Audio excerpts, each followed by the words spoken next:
Thank you for joining us today, everybody. I'm Wisconsin Attorney General Josh-Kaul, and I'm here today to talk about two issues. First, I'm going to be providing an update on the status of an investigation into an officer-involved shooting incident that took place in Kenosha on Sunday evening.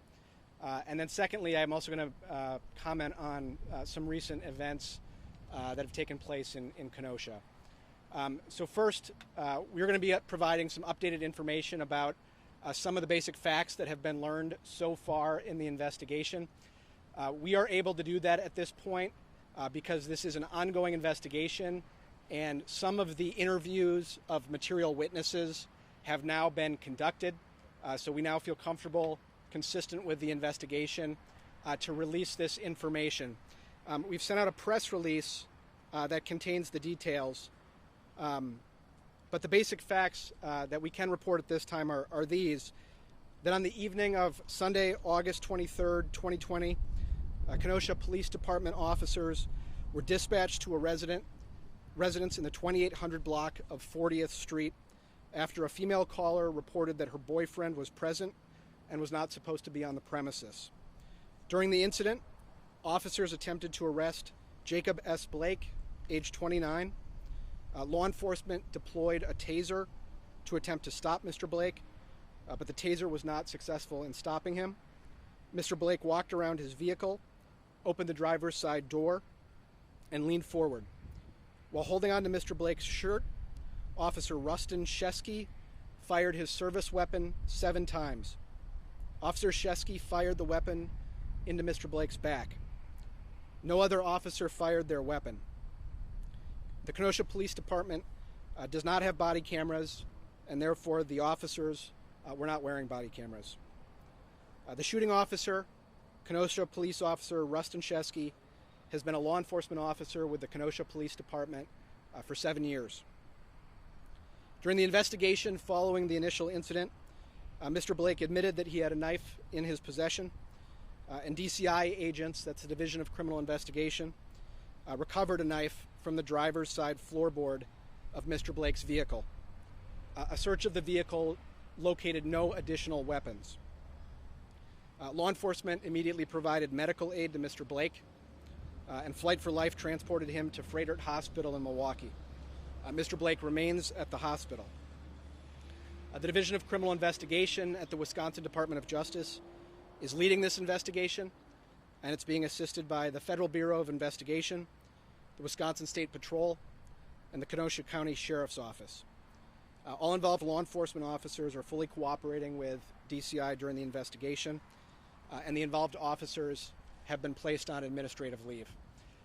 As I said, this is an ongoing investigation, so that is the extent of the information regarding the facts of this case that we can share at this point. There have been interviews conducted of material witnesses, but the investigation remains ongoing.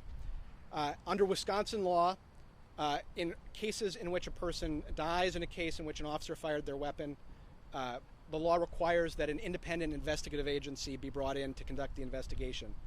But in many other cases, the Wisconsin Department of Justice is brought in to conduct an independent investigation as well, and that is what is happening in this case. Our agency is the independent investigating agency. Our job is to gather the evidence as completely and thoroughly as possible and provide that evidence to the District Attorney's Office. I'm joined today by, among others, DA Mike Gravely.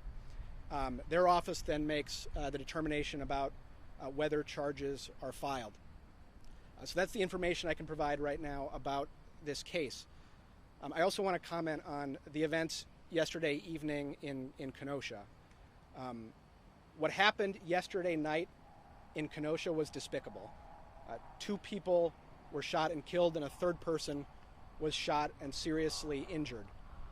One of the things that we have seen in the last few nights is that there are a number of people, certainly some and quite possibly many of the people who've been involved in destructive activity or violent activity who are not from the city of Kenosha and in some cases not from the state of Wisconsin.